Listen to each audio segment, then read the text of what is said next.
Now, for those of you that have a broken disk drive, this is what you want to do. Because this PS3 Slim model, not the slim, not the super slim, not the fat, slim. Alright? Those of you that have broken disk drive and you have a jailbroken PS3, this is a good way if you've pirated the games, obviously, which is illegal. This is a good way for you to get the games to work. I'm gonna let it go ahead and sign in.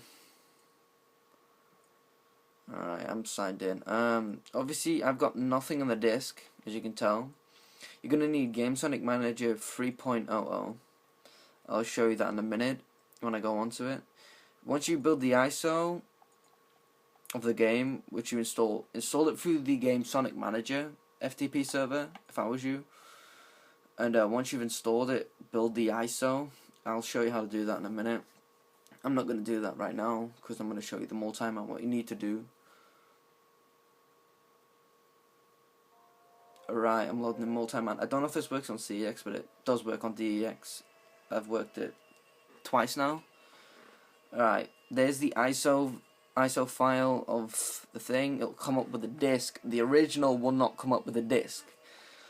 All you gotta do is you gotta hit, obviously, like, I'm not on Cobra or anything, and if you hit load, it'll say Cobra firmware or Cobra USB required.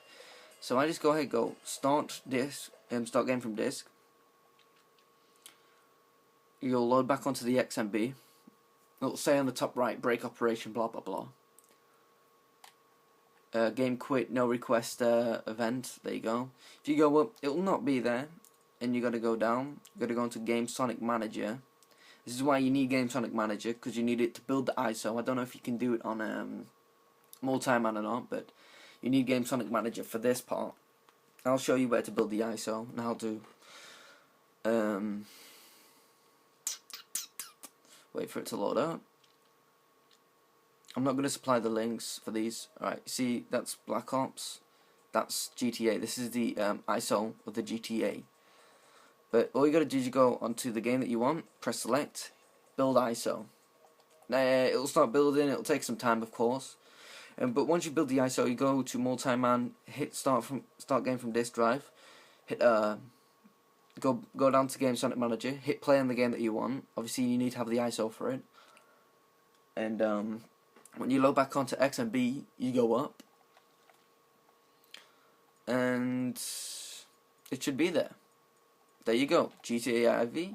Just to prove that it works, I'll go onto it, and look, no disking. I'm hitting the eject. Look, now you can't really see without the light, but I'm definitely hitting the eject. Try this for all the people that have a broken disk drive. This does work. Once you've built the ISO and stuff, it'll do the updates. Once you go into the game, of course, it'll do the update. For GDIV, I had to do a 1.08, and that's about it, really. I'll just let it load in for you people, so you don't think I'm horseshitting. But when you start loading in, what will happen is it'll give you a grey screen there, and it'll come up in the middle with a line saying updating game. And it'll take about 10 minutes. 10 minutes, I would say. I wouldn't say 15 minutes unless you've got too much files on your PS3, really. That's the only way you get 15 minutes. But this does work. I'll wait until it loads in to prove that it does work. Then I'm going to stop recording.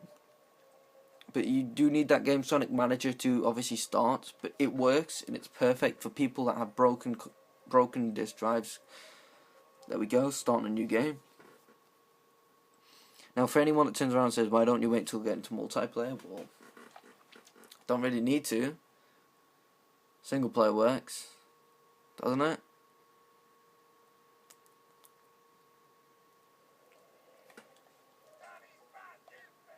I'll just skip that. Obviously, if you wait a few seconds, it's not going to load up straight away, then it loads up. Which is GTA IV, what it does. Now, it should work on all games. I've only tested it on GTA IV. Let's go on multiplayer. Game